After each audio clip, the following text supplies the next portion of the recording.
আসসালামু আলাইকুম। লাইভ এসে চলমান নির্বাচনী পরিস্থিতি নিয়ে নিজের অবস্থান স্পষ্ট করলেন বাংলাদেশি পেসার মুস্তাফিজুর রহমান। সরাসরি কোনো রাজনৈতিক দলের নাম উল্লেখ না করলেও তিনি জানান তিনি সত্য ও ন্যায়ের পথে আছেন এবং সেই পথেই থাকার পক্ষে। লাইভ বক্তব্যে মুস্তাফিজ বলেন, নির্বাচন একটি দেশের জন্য গুরুত্বপূর্ণ সময়। এই সময় দেশবাসীর উচিত বিবেক ও সত্যের পক্ষে দাঁড়িয়ে ভোট দেওয়া। তিনি আরও বলেন, তিনি নিজেও সত্য ও ন্যায়ের আদর্শে বিশ্বাসী এবং সেই আদর্শ থেকেই নিজের অবস্থান নির্ধারণ করেছেন।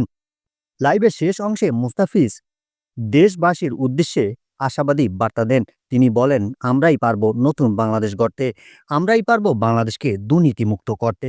মুস্তাফিজের এই বক্তব্য সামাজিক যোগাযোগ মাধ্যমে ব্যাপক আলোচনার জন্ম দিয়েছে।